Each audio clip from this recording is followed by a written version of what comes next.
Okay, so in this tutorial I'm going to attach an object to a curve, but instead of it just racing along it as one little single car, I want to make this inchworm kind of bend and deform along the curve. So the first part of the process will be basically the same, and then we'll add a step here. So I've drawn this curve, and I went ahead and modeled this little, there we go. I have this little inchworm, or whatever you want to consider it, little dragon tail, I don't know. And I want to attach it to this curve and watch it grow, watch it zoom along here. So one thing about this method is that the transform node, for it to work well, Maya likes it to be in the center of the object. Here I just created a cube and made it, stretched it out and gave it some subdivisions and extruded out some little divots right there. If your pivot wasn't centered on the object, you could do modify center pivot to get it there.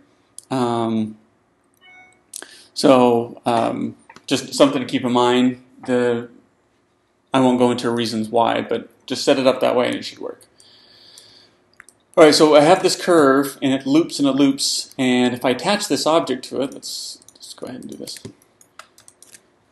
Animate motionPath, attach to motionPath, and I'm just turning it back to the default. So it's going to do the time slider, and we're going to choose Y as the up axis was the default. So it's going to point along the X along the curve, and it's going to use the upward direction to figure out how to orient itself.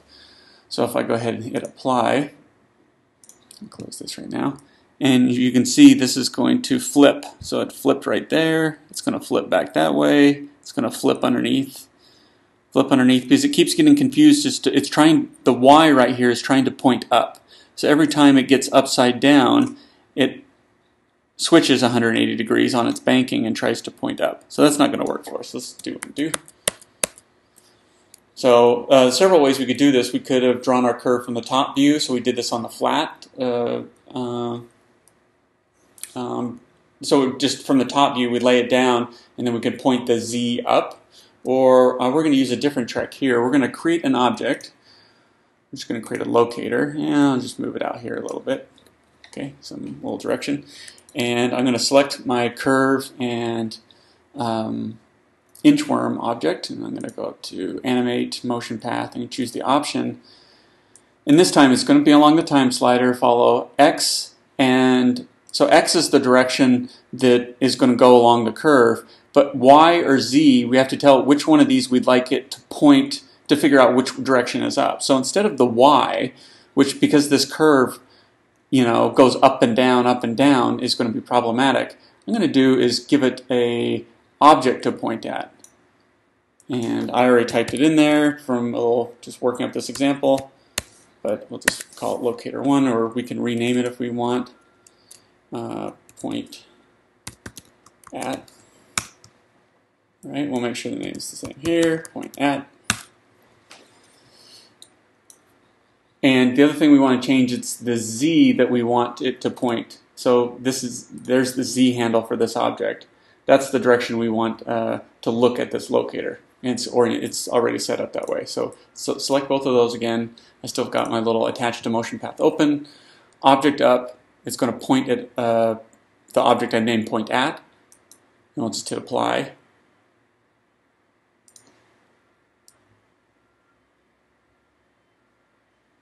Oops, I didn't reset that. I turned it to Y.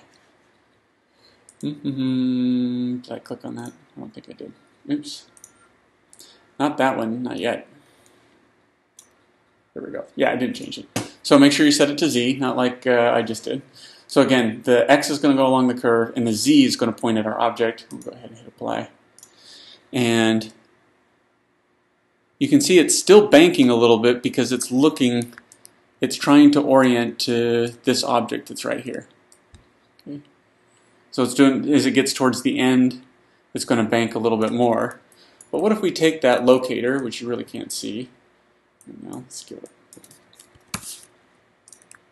Okay, so there's that locator. what if instead of 24.477 units in the Z, what if we just made it 10,000? Okay, so it's way off in space, and it takes that angle out of the orientation. So now, let's just go through slowly here. So you can see that our little inchworm is always facing the right direction as it goes along the curve. It's not bending along the curve. So let's go ahead and fix that. We'll go to frame 1, select this, and we'll go back up to animate motion paths, but this time instead of attach to motion path, we'll move one down to follow path object. And let's do reset. So this is the default. However many subdivisions we want along the object, along the front axis and the up and side. So 2 and 2 is going to be fine here, but we need to figure out how many little subdivisions along here is going to be appropriate. So let's just do 15 maybe. And you can, what's going to happen is there's going to be a cage, a deforming cage that's either going to go around the object and it's going to move along the curve with it, or we can put a cage along the whole entire curve and have the object move through it. Now it tends to have problems with flipping at times. Maybe we'll try both here, but I'm just going to do object for starters. So I hit apply. Oops, and let's turn the deformers back on. So you can see there's this, if I zoom in here, I have a little cage that now is around the object. Right, let's close that. And as I scroll through here, you can see that my object is just zooming right along with the deformer. Let's turn the deformers off so you can see. So you can see it never flips because the Z is always pointing out towards the other object, and this is on a flat plane, so there's not these up and down curvatures to deal with. So we've sidestepped that problem, right? And around it goes, perfect. Let's go back a couple and see if we can try the other option. Let's do motion path along this object. This time we'll choose along the curve, and because it's the whole entire curve, we're probably going to need more subdivisions. And let's show deformers. So there's that. And you can see actually, and I rented this a few times, because it's along the curve, these objects are poking out and they're not getting deformed correctly. So it's a good way. That's probably why they use the default of object better than the curve. But I just wanted to show you that it was there. Okay, so let's get this back to where it was. 1, 2, 1, 2, 3, 10,000. Zooming along, select our object, animate, motion paths. Let's use the option, make sure it's set at object. We don't need 50, we just need enough to go around that. The object itself, boom, and it zips right along. Okay, so we've covered, excuse me, motion paths, both attached to motion path and the follow path object. Hope that helps.